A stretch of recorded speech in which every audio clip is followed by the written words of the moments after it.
La Terre, une planète exceptionnelle, impétueuse et dynamique. Les plaques continentales se déplacent et entrent en collision. Des volcans entrent en éruption. Des glaciers se forment, d'autres régressent. Ces forces titanesques, perpétuellement en action, laissent derrière elles une traînée de mystères géologiques. Rien n'est plus vaste que le Sahara. C'est l'endroit le plus chaud de la planète. Une étendue désertique meurtrière, oubliée par le temps. Du moins, c'est ce que croyaient les scientifiques jusqu'à ce qu'ils découvrent une série d'indices surprenants. Des fossiles de créatures marines, des coquilles d'eau douce ensevelies par le sable, des restes humains dans des villages primitifs. Des preuves évidentes que cet environnement austère cache un passé agité. Un passé qui pourrait changer le cours de l'histoire de l'humanité et apporter un nouveau chapitre spectaculaire dans l'histoire des origines de la Terre.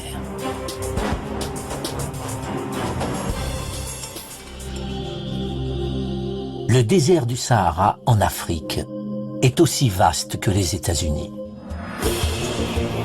Le sable de cette gigantesque étendue pourrait à lui seul recouvrir le monde entier sous 20 cm d'épaisseur.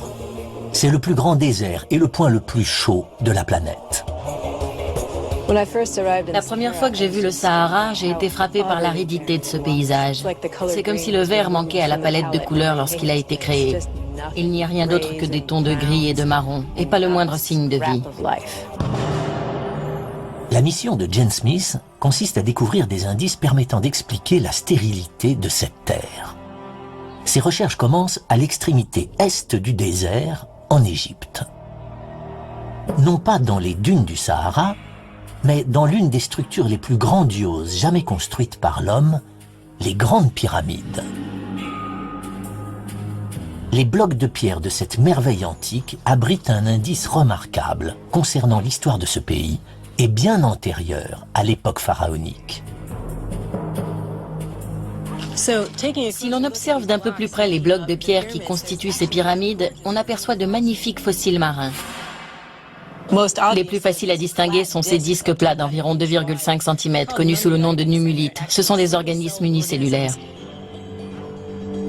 Numulus signifie petit écu en latin.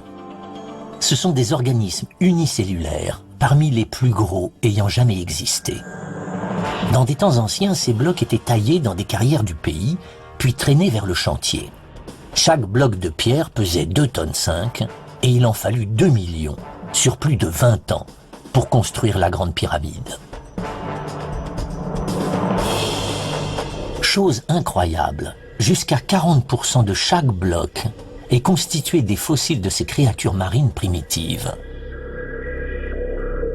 Plus important encore, ces nummulites vivaient il y a 40 millions d'années, en milieu aquatique uniquement. Ça prouve que ce lieu, aujourd'hui désertique, était autrefois recouvert par l'océan. On évoque souvent la construction des pyramides, mais on n'imagine pas que les blocs qui les constituent contiennent ces superbes fossiles. Le Sahara est aujourd'hui le plus vaste désert au monde. Mais ces minuscules nummulites laissent supposer qu'il était autrefois bien différent. De l'eau recouvrait peut-être cette étendue aride. Jane Smith se dirige plus dans les terres pour approfondir cette incroyable idée. Elle se rend dans une vallée désertique reculée, non loin des carrières où furent extraits les blocs de pierre. Ce lieu s'appelle Wadi Al-Hitan. Des centaines de fossiles jonchent le sable. Ils ont été découverts en 1983. Mais ils n'ont rien à voir avec les minuscules nummulites. C'est une baleine. Là, on voit la colonne vertébrale, les vertèbres, les côtes, les épaules, une partie de la nageoire dorsale et la mâchoire. Cette créature ne vivait certainement pas dans le désert. Il s'agit d'un fossile de Dorudon, un ancêtre de notre baleine, disparu il y a 36 millions d'années. Vu la taille des vertèbres et le reste des ossements, il devait mesurer environ 6 mètres. Cet animal prouve que ce lieu était sous l'eau. Un océan recouvrait ce désert. Wadi Al-Hitan signifie « vallée des baleines » en arabe. Cette dépression qui s'étend sur 20 km réunit le plus grand nombre de fossiles au monde. Certains ont été découverts dans le sable, d'autres dans la paroi des falaises. Jusque-là, on en recense 400. Presque tous sont des créatures marines, ce qui vient confirmer que le Sahara était autrefois recouvert par les eaux. Voici le fossile d'un bébé baleine. Vous apercevez là sa mâchoire inférieure avec quelques dents, l'épaule, la colonne vertébrale, des côtes et la queue toute recroquevillée qui vient rejoindre sa tête. Comme si trouver des baleines en plein milieu du désert n'était pas assez curieux, un autre mystère reste à élucider. De nombreux fossiles sont ceux de très jeunes dorudons, comme celui-ci. Cet enchevêtrement rocheux délicat permet de comprendre pourquoi tant de bébés baleines sont morts ici. Le fossile du bébé baleine prouve que l'océan recouvrait cette terre. Ces rochers nous en apprennent plus encore sur le type d'océan. Ce sont des racines de palétuviers fossilisés. Ces racines se trouvaient sous l'eau, les palétuviers poussant en surface. La végétation ne se développe pas en eau profonde. Cette terre était donc recouverte par une étendue d'eau peu profonde lorsque ces dépôts se sont formés. Une étendue semblable aux Everglades en Floride où l'on trouve des palétuviers. Jane Smith a découvert le rivage de cette mer primitive. La faible profondeur des eaux permet d'expliquer pourquoi tant de jeunes animaux les peuplaient. Du fait de la présence d'un si grand nombre de fossiles, on peut imaginer qu'il s'agissait d'une baie peu profonde et abritée, où les baleines venaient mettre bas. C'est incroyable de voir des fossiles de baleines dans un lieu où les précipitations sont actuellement inférieures à 1 mm par an. On ne peut trouver de preuves plus éloquentes du changement géologique. Les pièces manquantes du puzzle viennent s'imbriquer, révélant le passé aquatique du Sahara. Il y a 40 millions d'années, ce désert devait former au beau milieu de cette vallée une baie recouverte d'eau peu profonde, d'un beau bleu-vert tropical. La côte s'étendait à l'horizon et des palétuviers poussaient dans les zones peu profondes. Des forêts pluviales et des marécages devaient recouvrir les terres. Les baleines ont dû dériver vers cette côte, attirées par l'abondance de nourriture. Mais cet océan est sur le point de disparaître. Les fossiles marins retrouvés en Europe et en Afrique prouvent que cet océan s'étalait sur presque toute une moitié de la planète, reliant l'Asie à l'Atlantique. Il s'agit de l'océan Thétis, sous lequel une grande partie du Sahara est immergée. Reste à savoir quand et comment cette étendue luxuriante est devenue le désert aride que nous connaissons aujourd'hui. La réponse vient non pas des schémas climatiques, mais de la géologie. Le continent africain tout entier repose sur une gigantesque plaque d'écorce terrestre. Il s'agit d'une plaque tectonique. Et il y a 40 millions d'années, à l'époque éocène, cette plaque est en mouvement. Des baleines nagent donc dans cet océan de l'Éocène à Wadi Al-Hitan, tandis que la plaque africaine se déplace vers le nord. L'Afrique vient heurter l'Europe, refermant l'océan Thétis. Mais la plaque africaine continue son chemin. La partie nord de l'Afrique s'est surélevée, faisant ainsi reculer l'océan Thétis. Toute cette zone du nord de l'Afrique est à présent émergée. Elle est comme sortie de terre. Les baleines de Wadi Al-Hitan se retrouvent isolées et prisonnières dans une étendue d'eau qui ne cesse de diminuer. Le Sahara vient de faire ses premières victimes. Désireux de connaître le passé du Sahara, les géologues ont découvert jusque-là 2 éléments importants. Des fossiles marins au cœur des grandes pyramides d'Égypte prouvent que les blocs de pierre étaient autrefois sous les eaux. Des squelettes de baleines révèlent qu'une mer recouvrait une grande partie du Sahara il y a 37 millions d'années. Alors que les puissantes plaques tectoniques font émerger le Sahara, un marécage tropical se forme. Afin de comprendre ce qui a pu le transformer en l'étendue désertique que nous connaissons aujourd'hui, Les scientifiques doivent déterminer avec précision quand ce désert s'est formé. Mais les clés de ce mystère sont cachées là où on s'y attend le moins.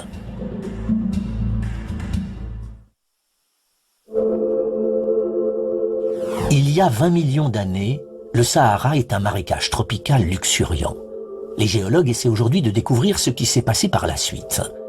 Aujourd'hui, le Sahara se trouve sur ce que l'on appelle la ceinture désertique, une région aride au nord de l'équateur. Ici, des vents violents débarrassent le ciel de ses nuages et assèchent le sol. Cette région s'étend du Sahara au désert du sud-ouest des États-Unis, en passant par le désert de Gobi en Chine.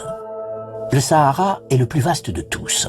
Pourtant, les géologues ignorent presque tout quant à l'époque de sa formation.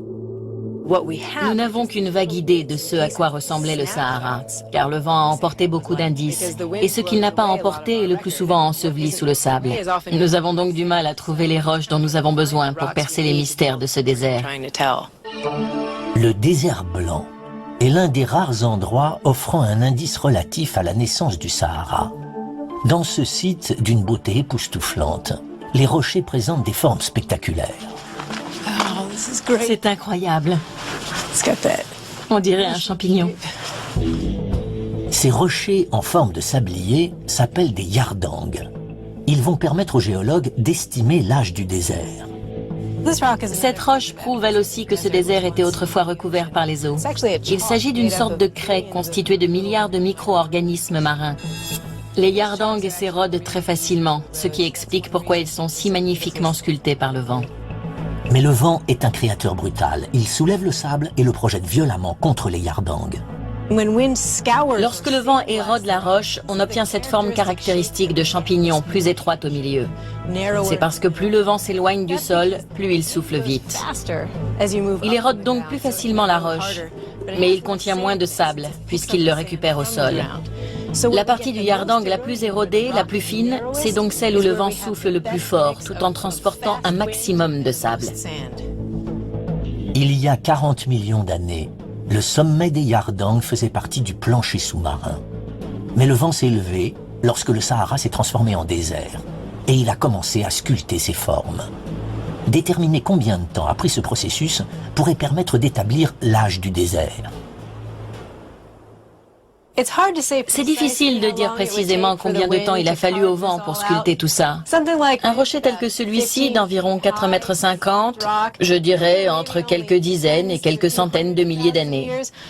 Mais pour façonner toute cette étendue, il a dû lui falloir au moins 1 million d'années. Pourtant, les géologues pensent que le Sahara a plus d'1 million d'années. Dans leur quête d'une date plus précise, ils se tournent vers l'une de ses caractéristiques les plus emblématiques, les dunes de sable. Ici, dans le désert, les tempêtes de sable peuvent durer 4 jours. Le sable est projeté de toutes parts. Au cours de centaines de milliers d'années, il s'est accumulé, formant des dunes pouvant atteindre la taille d'un bâtiment de 50 étages. Ces montagnes de dunes dissimulent peut-être le secret de l'âge du Sahara. Dès que le climat devient aride, le vent peut former des dunes. Pour savoir combien de temps cela a pris, on peut essayer de dater les dunes elles-mêmes, mais c'est très difficile. C'est difficile car les dunes se déplacent sans arrêt. Le vent qui les construit les fait également disparaître, les déplaçant sur une quinzaine de mètres par an en moyenne. Pour obtenir l'âge précis du désert, les scientifiques doivent donc suivre le sable jusqu'à sa destination finale. Les gros grains de sable voyagent lentement et ne vont pas très loin. Mais les particules plus fines voyagent bien plus longtemps. Elles peuvent être transportées jusque dans l'Atlantique. Le Sahara est la source de poussière la plus importante de la planète. 500 millions de tonnes atterrissent dans l'Atlantique chaque année. Quelques-unes atteignent la Floride, créant de superbes couchers de soleil rougeoyants. Mais la plupart de ces poussières finissent au fond de l'océan, une mine d'informations sur le passé du Sahara. L'avantage des sédiments sous-marins, c'est qu'ils mémorisent tout. Les poussières qui descendent de la surface sont stockées dans le plancher océanique. En 1995, Peter de Menocal perce le plancher sous-marin, traversant des couches de boue datant de plusieurs millions d'années. Chaque couche de sédiments correspond à une capsule temporelle.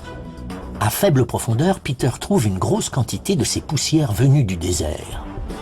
Il décide donc d'extraire des échantillons encore plus profondément, datant cette fois de plus d'1 million d'années.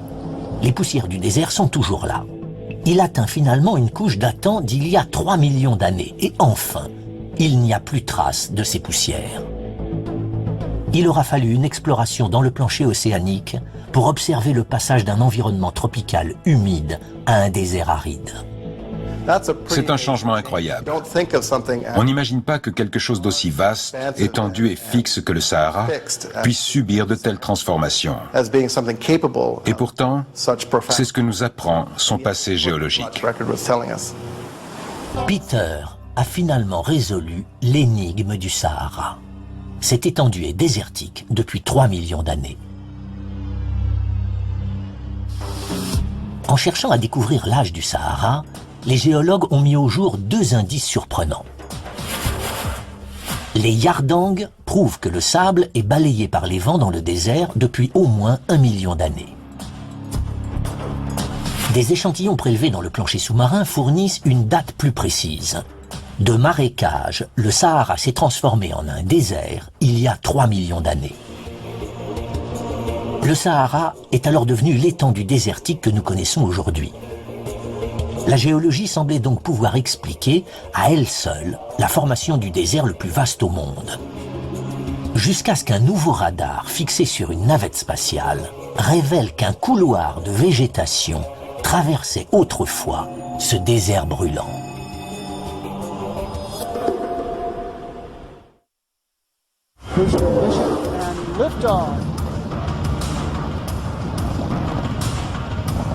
En 1981, la navette spatiale fait une découverte surprenante. À l'aide d'un nouveau type de radar, la NASA prend en photo une portion de 50 km du Sahara. Le radar traverse le sable sur une profondeur de 5 mètres et laisse apparaître ce qui devait être autrefois un réseau de fleuves s'entrecroisant dans le désert. Cette découverte laisse les scientifiques sans voix. Il y a 3 millions d'années, le Sahara, qui était alors une forêt pluviale, se transforme en désert. Il semble maintenant qu'il aurait renfermé d'importantes quantités d'eau à un moment donné, durant les 3 millions d'années qui ont suivi. Les chercheurs suivent les images de la NASA jusqu'au nord de la Tunisie, au bord d'une dépression profonde dans le Sahara. C'est là que se trouve leur premier indice. Voici ce que nous recherchons. Regardez ces coquilles quasiment intactes. Ce dépôt en est largement constitué. Et ce ne sont pas des coquilles d'océan. Voici la moitié d'un Cadastradurnam glorcum, ce qui prouve l'existence d'un lac d'eau douce. C'est un spécimen parmi des millions de coquilles. Nous devons nous trouver près du rivage d'un ancien lac. D'autres dépôts de coquilles révèlent que ce lac était gigantesque. Environ la superficie de la Virginie occidentale. Mais ces coquilles fournissent une information encore plus remarquable, l'époque à laquelle a existé ce lac. Une datation au carbone 14 indique que ces coquilles sont vieilles de 90 000 ans et conduit à la conclusion suivante. Vu la quantité de coquilles, il devait pleuvoir beaucoup aux alentours de ce lac et le Sahara devait être verdoyant. Les scientifiques se dispersent à travers le Sahara pour enquêter sur d'autres images satellites.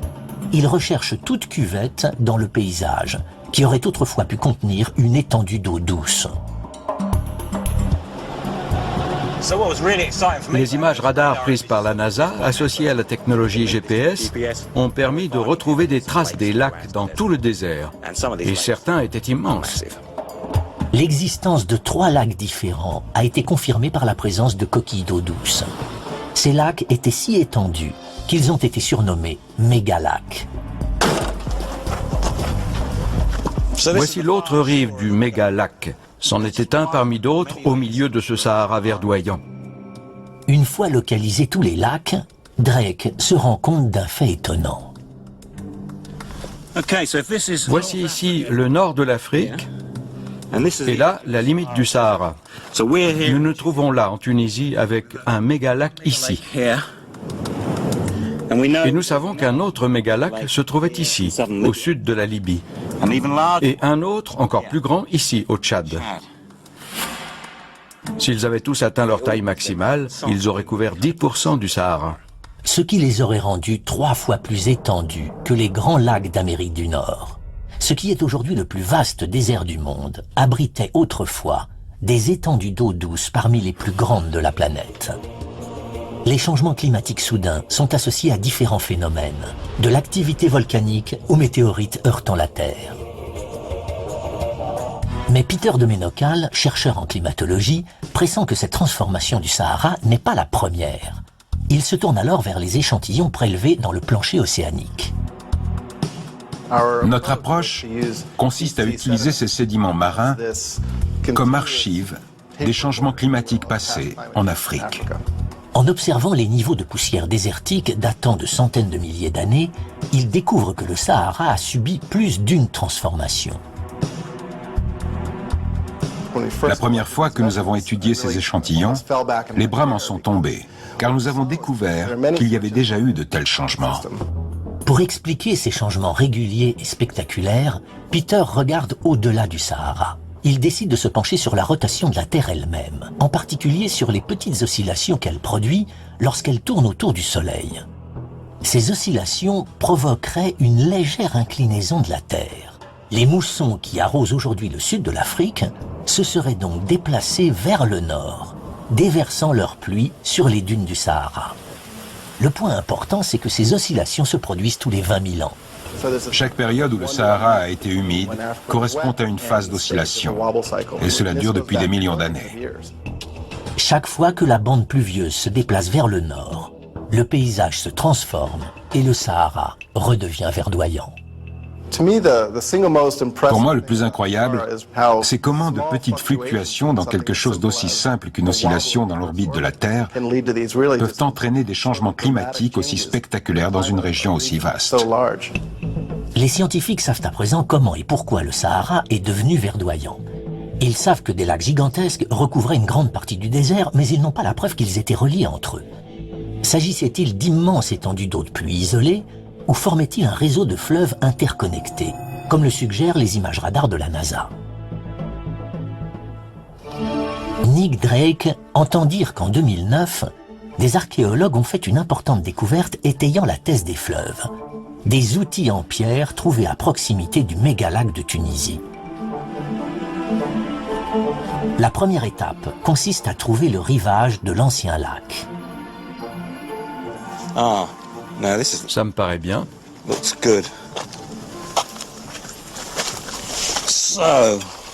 Voici des mollusques d'eau douce. Ces minuscules coquillages semblent confirmer l'existence du lac. Drake cherche à présent qui aurait pu s'abreuver dans ce mégalac.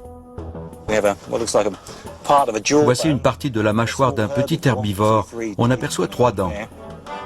Peut-être une gazelle. Des animaux devaient donc vivre dans ce désert lorsqu'il était vert. Voici un outil en pierre.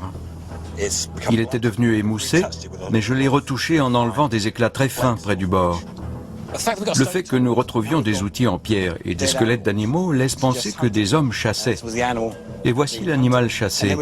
Il y avait également de l'eau, donc on peut imaginer des hommes assis autour d'un point d'eau, attendant qu'un animal vienne boire, qu'il l'aurait ensuite tué, mangé et laissé ses restes derrière eux.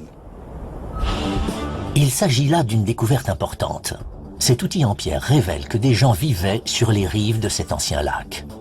Ce qui s'est passé il y a 90 000 ans marque donc un tournant non seulement dans l'histoire du Sahara, mais également dans celle de l'humanité. Nous descendons tous d'un même groupe d'hommes vivant dans l'est de l'Afrique, le berceau de l'humanité. Il y a entre 80 000 et 120 000 ans, l'homme moderne commence son long périple pour quitter l'Afrique. Personne n'est sûr de la route qu'il a empruntée. La théorie généralement avancée est que le Sahara était infranchissable. Les hommes ont donc rejoint la côte avant de traverser un isthme en direction de la péninsule arabique. Mais d'après Nick Drake, si le mégalac était alimenté par un réseau de fleuves, il aurait formé un couloir de végétation traversant le désert brûlant. Nos ancêtres auraient pu suivre ce réseau de fleuves, contourner le lac, suivre le second, puis suivre le troisième, avant de contourner le dernier lac, atteignant ainsi le nord de l'Afrique. Ils pouvaient ainsi quitter plus facilement la région. Le lac constitue une bonne théorie. Les fleuves plus le lac forment une théorie encore plus concrète. Pour étayer sa thèse, Nick Drake se dirige vers l'une des rares zones du désert où l'eau coule encore, une oasis. Il découvre une petite source qui abrite un indice précieux.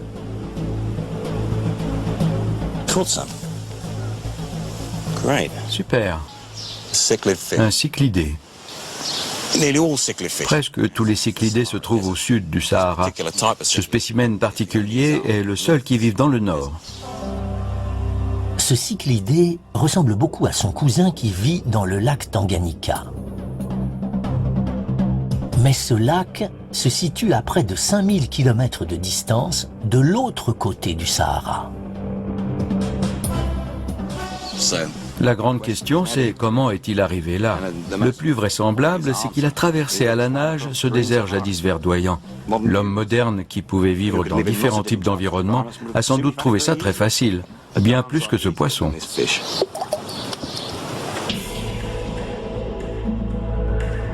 Ces fleuves et ces lacs ne vont pas durer. La porte se referme sur le couloir verdoyant. Mais les scientifiques savent à présent qu'à cause de l'oscillation de la Terre, le Sahara agit comme un pendule, passant d'une période humide à une période aride, tous les 20 000 ans.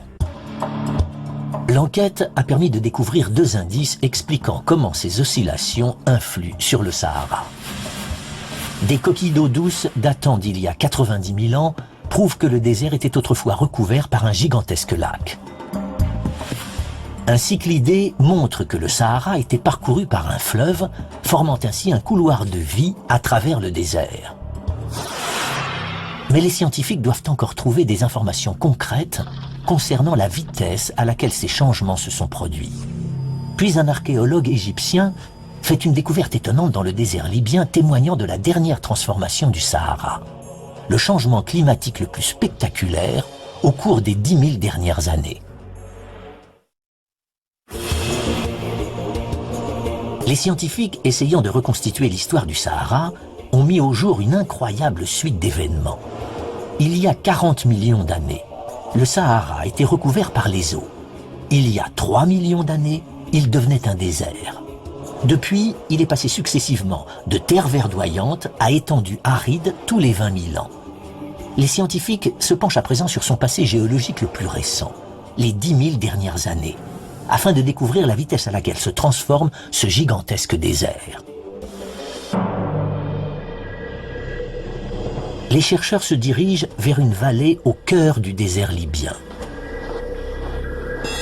Le premier indice permettant d'éclaircir le mystère est un cercle de pierre.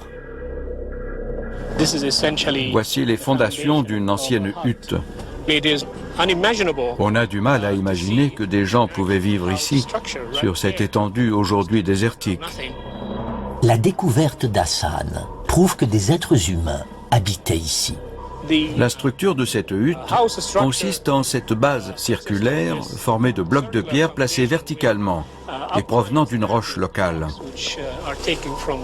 La hutte devait former une structure semi-circulaire, probablement recouverte de peau et de branchages. Les hommes devaient l'utiliser comme abri. D'après Hassan, ces huttes auraient pu accueillir une petite communauté de 50 personnes environ. Il doit à présent déterminer de manière exacte l'époque à laquelle elles vivaient ici. Des perles en coquilles d'œufs d'autruche. Ces petites perles en coquilles d'œufs d'autruche sont clairement l'œuvre d'êtres humains. Ils se servaient de coquilles d'œufs pour faire des colliers. Ils taillaient de petits cercles qu'ils trouaient pour pouvoir y enfiler une ficelle et créaient ainsi des bracelets ou des colliers. Les coquilles d'œufs utilisées pour créer ces bijoux sont là elles aussi. Elles fournissent le second indice. Les coquilles d'œufs laissent évidemment penser que des autruches vivaient ici, ce qui est assez incroyable vu l'environnement. Il ne s'agissait donc pas d'une tribu nomade, mais d'une communauté de fermiers établis, élevant des animaux pour les manger. Hassan réalise une datation au carbone 14 des coquilles d'œufs d'autruche. Le résultat ? Des êtres humains et des animaux peuplaient le désert le plus meurtrier de la planète, il y a tout juste 7000 ans. C'est une preuve indéniable de la dernière explosion de végétation dans le désert. Une dépression dans le sol révèle que la pluie tombait ici durant les moussons. Ce dépôt de boue prouve qu'un lac profond se trouvait ici. Cette boue révèle l'existence d'une étendue d'eau qui aurait pu subvenir aux besoins d'un village. Vu la profondeur du lac, comme l'attestent ses couches sédimentaires, il devait y avoir beaucoup de végétation et d'animaux, et les gens devaient s'y sentir bien. En différents endroits du Sahara, les scientifiques ont retrouvé des traces de vie similaires. Des restes d'éléphants, de gazelles, d'hippopotames ou de crocodiles. Des peintures rupestres étonnantes décrivent même des hommes en train de nager.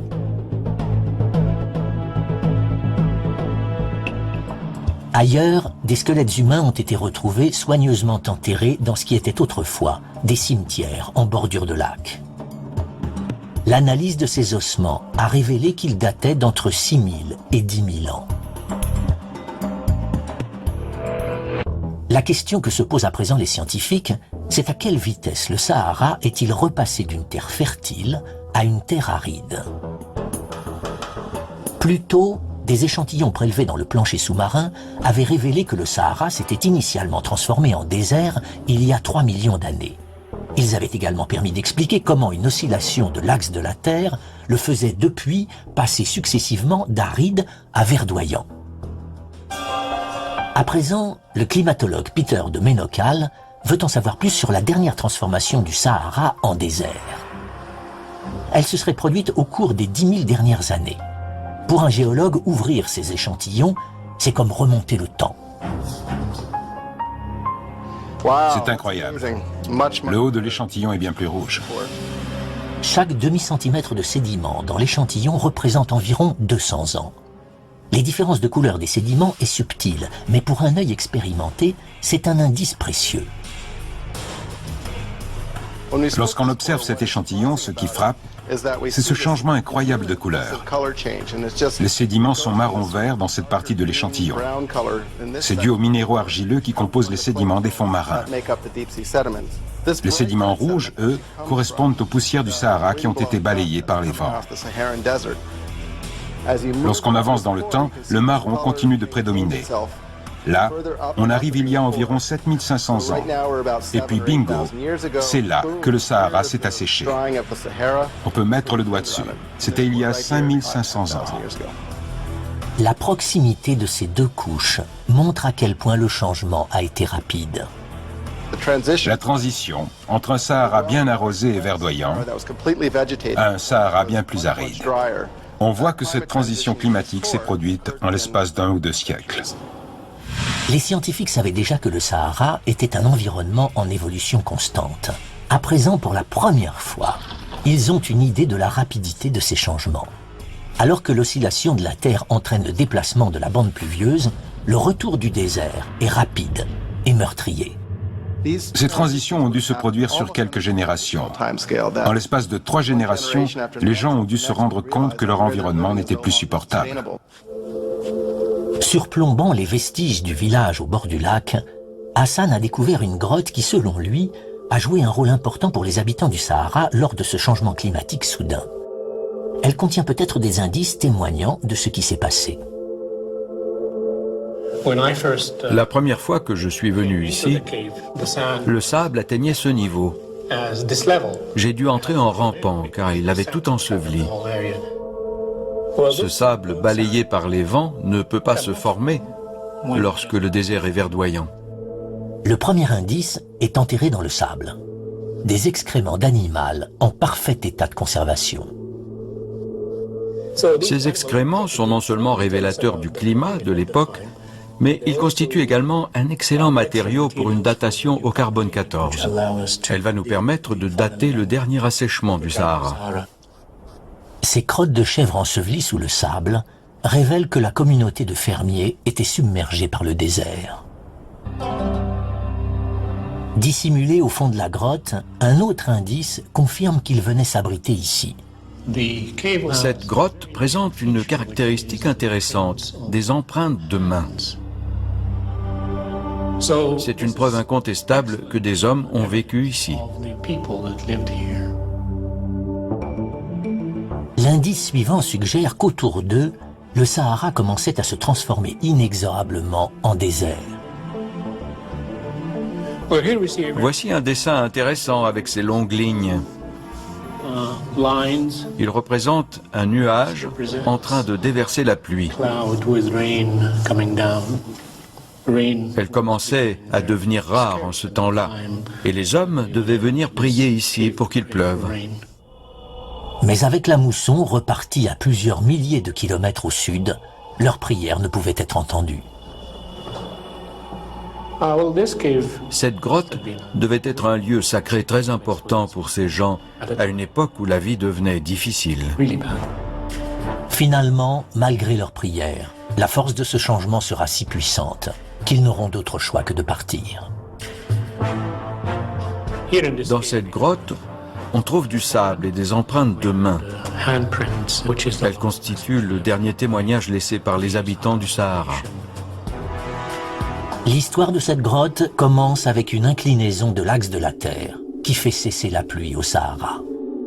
Ce qui devait ressembler à une interminable sécheresse a transformé en l'espace de 200 ans une région agréable et fertile de la taille des États-Unis en une étendue désertique brûlante, celle que nous connaissons aujourd'hui.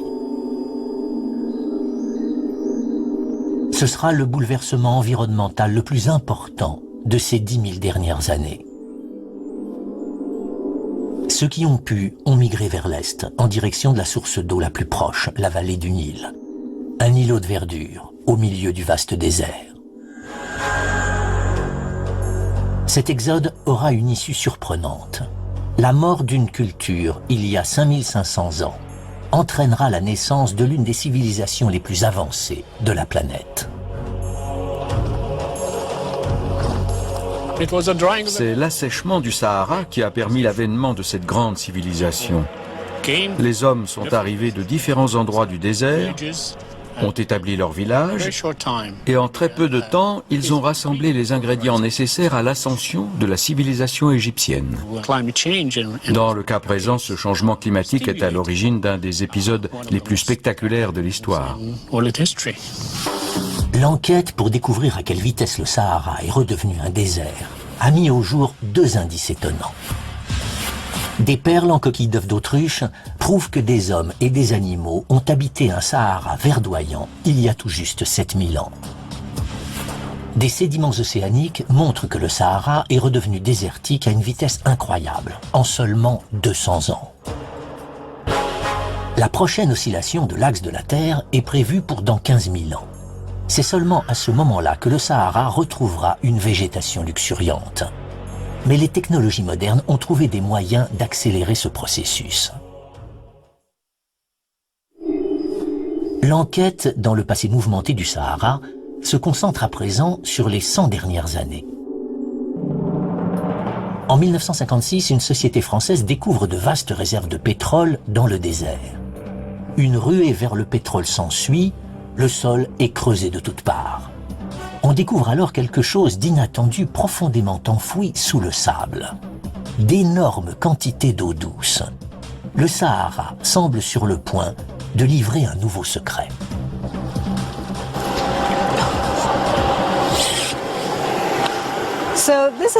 Voici un puits classique d'où l'on pompe l'eau pour l'irrigation des champs.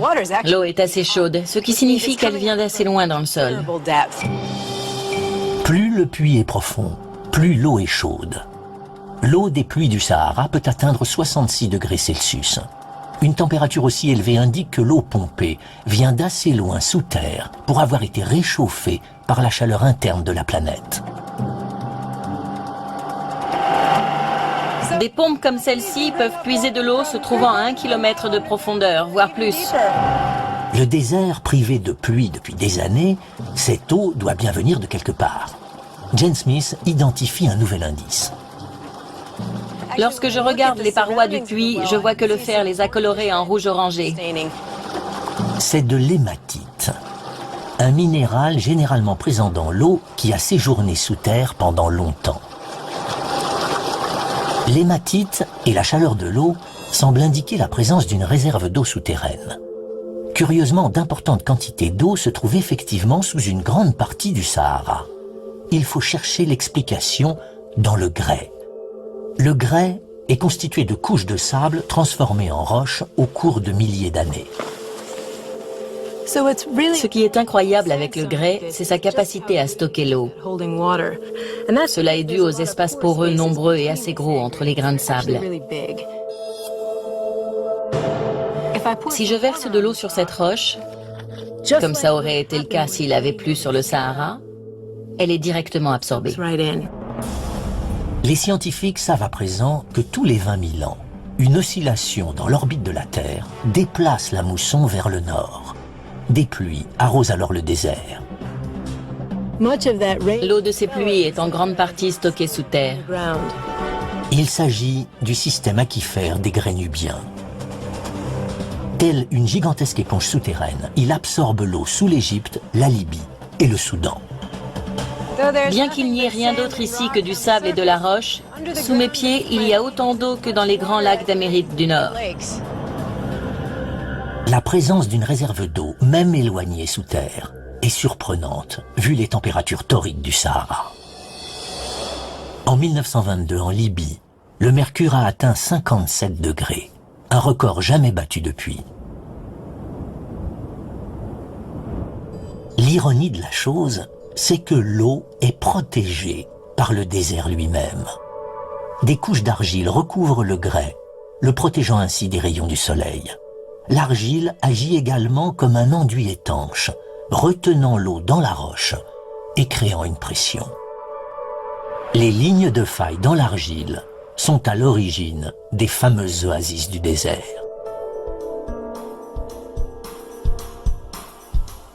C'est une source naturelle. L'eau remonte de l'aquifère nubien sous sa propre pression. Il s'agit en fait d'eau fossile. Elle date d'il y a 1 million d'années. Cette réserve d'eau est un héritage du passé verdoyant du Sahara. Ce sont les vestiges de ces lacs immenses et de ces fleuves. Il s'agit là d'un seul aquifère. Les scientifiques utilisent aujourd'hui des radars pénétrant le sol pour localiser et répertorier d'autres aquifères dans le Sahara. C'est la promesse d'encore plus d'eau douce. Cette nouvelle technologie offre l'espoir d'un Sahara à nouveau verdoyant, indispensable à l'agriculture et à l'élevage. Si tout fonctionne comme prévu, il y aura ici 200 puits. Mais il pourrait ne constituer qu'une solution à court terme.